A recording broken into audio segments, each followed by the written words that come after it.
નમસ્કાર.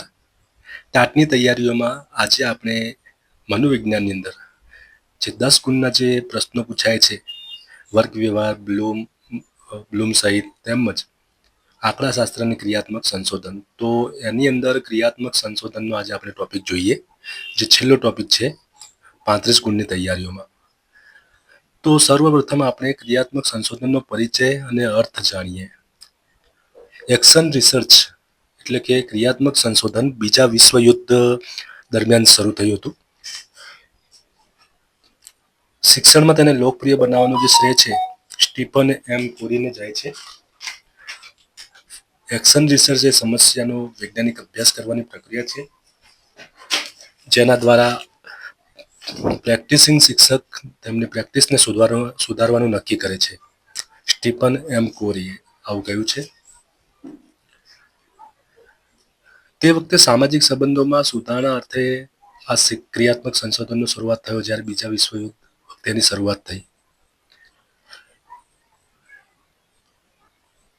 ક્રિયાત્મક સંશોધનના લક્ષણો: શિક્ષકો અને આચાર્યોની દૈનિક વ્યક્તિગત સમસ્યા ઉકેલવા માટે વૈજ્ઞાનિક ઢબે હાથ ધરવામાં આવે છે. સ્થાનિક સમસ્યાઓનું વ્યવહારુ નિરાકરણ લાવે છે. તે ઓછી કિંમતનું છે અને નિષ્ણાતની સલાહ વિના કરી શકાય છે. ટૂંકમાં, શિક્ષકો દ્વારા શિક્ષકો માટે અને શિક્ષકો દ્વારા સંચાલિત સંશોધન એટલે કે ક્રિયાત્મક સંશોધન. ક્રિયાત્મક સંશોધનના આપણે લક્ષણો જોઈએ તો એની અંદર તે શિક્ષકો અને આચાર્યોની રોજિંદા કાર્યોની ઉદ્ભવતી વ્યક્તિગત સમસ્યાનો ઉકેલ મેળવવા માટે હાથ ધરાય છે. એના સિવાય વાત કરીએ તો તેના પરિણામોને વધુ વ્યાપક સ્વરૂપે લાગુ પડી શકાતા નથી. તેના આધારે સામાન્ય સિદ્ધાંતો કે નિયમો સ્થાપી શકાતા નથી. ક્રિયાત્મક સંશોધનના સોપાનો જે છે એ કુલ સોપાનોની સંખ્યા 8 જેટલી છે. ક્રિયાત્મક સંશોધનના પગલા ક્રમમાં આપણે જોઈએ કે સમસ્યા પસંદગી, સમસ્યા વિસ્તાર, સંભવિત કારણો, આધાર રેખા ડેટા સંગ્રહ, પૂર્વ ધારણાઓ, કાર્ય યોજના, વિશ્લેષણ અને અર્થઘટન, નિષ્કર્ષ અને અનુવર્તી. 8 સોપાનો તમારે યાદ રાખવાના છે. તારણ અને અનુકાર્ય સુધી છે. છેલ્લે સમસ્યા પસંદગી, સમસ્યા ક્ષેત્ર, સંભવિત કારણો, માહિતી એકત્રીકરણ, ઉત્કલ્પનાઓ, પ્રયોગ કાર્યની રૂપરેખા, પૃથક્કરણ, તારણ અને અનુકાર્ય.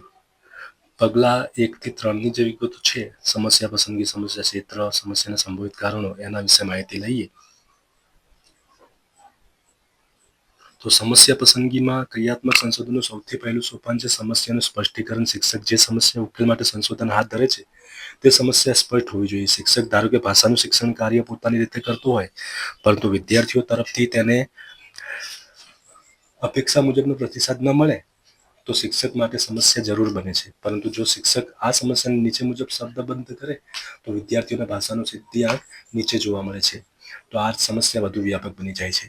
તેમાં ભાષાના કયા પાસામાં વિદ્યાર્થીઓ નબળા જણાય છે તે નક્કી થતું નથી. તેથી સમસ્યા વધુ સ્પષ્ટ બને તે રીતે રજૂ કરવી જોઈએ. દાખલા તરીકે વિદ્યાર્થીઓ જોડણી ખોટી લખે છે.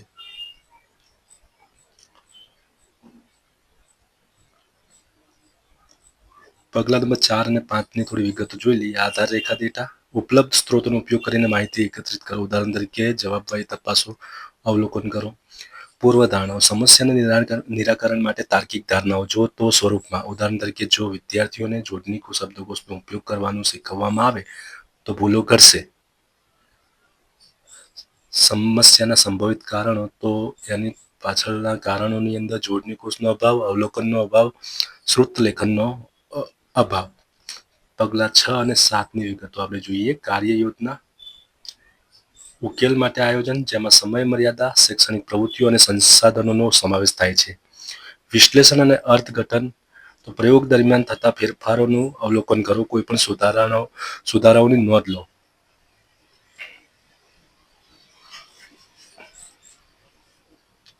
પગલું 8: પ્રયોગના અંતે પરિણામો સ્પષ્ટપણે જણાવો. પ્રાપ્ત થયેલા સુધારાઓને જાળવી રાખવા અથવા આગળ વધારવાની યોજના બનાવો. અનુવર્તી ક્રિયાત્મક સંશોધનને સાર છે.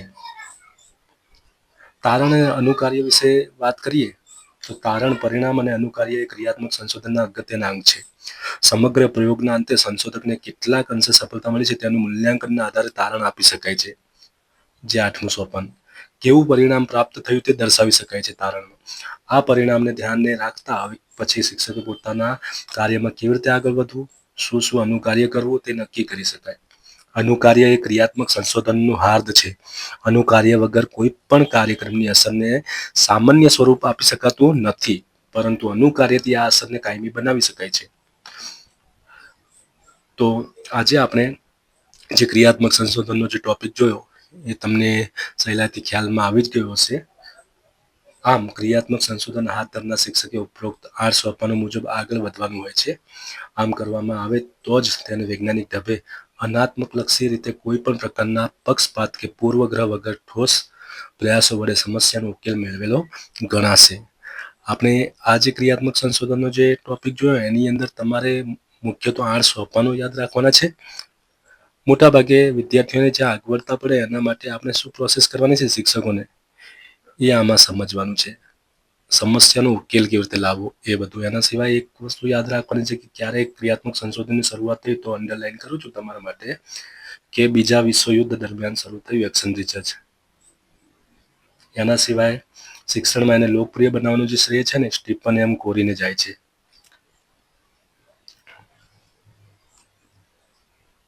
અને તમારે બીજું યાદ રાખવાનું છે એના લક્ષણો અને આ જે 8 સોપાનો છે, સમસ્યા પસંદગી, સમસ્યા વિસ્તાર, સંભવિત કારણ, આધાર રેખા, ડેટા સંગ્રહ, પૂર્વધારણાઓ, યોજના, વિશ્લેષણ અને અર્થઘટન, અને તેમજ વાત કરીએ તો તારણ અને અનુકાર્ય.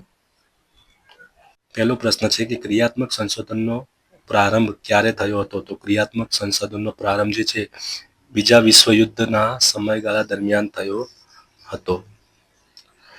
શિક્ષણ ક્ષેત્રે ક્રિયાત્મક સંશોધનને લોકપ્રિય બનાવનાર કોણ હતા? તો સ્ટીફન એમ કોરી.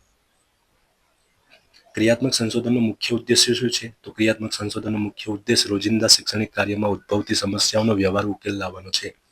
ક્રિયાત્મક સંશોધનો કોના દ્વારા હાથ ધરવામાં આવે છે? તો ક્રિયાત્મક સંશોધન જે તે સંસ્થાના શિક્ષકો, આચાર્યો કે વહીવટી કર્મચારીઓ દ્વારા હાથ ધરવામાં આવે છે. ક્રિયાત્મક સંશોધનનું પ્રથમ સોપાન કયું છે? તો સમસ્યાની પસંદગી. એને કઈ જગ્યાએ અગવડતા પડે છે એ પહેલા જોવાનું છે, એટલે કે સમસ્યાની પસંદગી. આ પ્રથમ સોપાન છે. ક્રિયાત્મક સંશોધનની શરૂઆત કરવી હોય તો પહેલા સમસ્યા શું છે એ સમસ્યાની પસંદગી તો કરવી જ પડશે ને. જેમ કે હવે કોઈ વિદ્યાર્થી છે, વિદ્યાર્થી ભાષાની અંદર કાચો છે, જોડણીઓમાં ભૂલ કરે છે, તો એ આપણે એક એની સમસ્યા જોઈ કે કઈ જગ્યાએ ભૂલ કરે છે. ઉત્કલ્પના એટલે શું? એના પછીનો પ્રશ્ન. તો ઉત્કલ્પના એટલે કે સમસ્યાના ઉકેલ માટે કરવામાં આવેલી પૂર્વધારણા અથવા કામ ચલાવ અનુમાન. ક્રિયાત્મક સંશોધનનું હાર્દ કયું સોપાન ગણાય છે? તો અનુકાર્યને ક્રિયાત્મક સંશોધનનું હાર્દ ગણવામાં આવે છે. ક્રિયાત્મક સંશોધનમાં ઉત્કલ્પના કયા સ્વરૂપે લખાય છે? તો સામાન્ય રીતે જો તો ના શરતી વિધાન સ્વરૂપે લખાય છે. જો વિદ્યાર્થી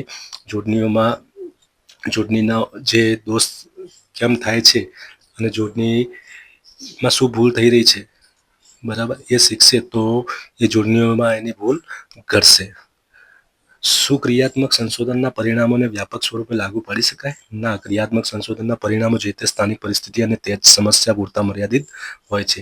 ક્રિયાત્મક સંશોધનના કુલ કેટલા સોપાનો છે? તો ક્રિયાત્મક સંશોધનના મુખ્ય 8 સોપાનો છે. એમાં પહેલું સોપાન હાલ આપણે ચર્ચા કરી હતી, સમસ્યા પસંદગી, બરાબર, એ પહેલું સોપાન આવશે. અને એના સિવાય બીજા જે અન્ય સોપાન હતા, સમસ્યા ક્ષેત્ર, સમસ્યાના સંભવિત કારણો, પાયાની જરૂરી માહિતી એકત્રીકરણ, ઉત્કલ્પનાઓ, પ્રયોગ કાર્યની રૂપરેખા, પૃથ્થકરણ, અર્થઘટન અને તારણ અને અનુકાર્ય. તો આજે આપણે આ ક્રિયાત્મક સંશોધનનો ટોપિક પૂર્ણ કરીએ છીએ. નવા વિડીયોમાં ફરીથી મળીશું.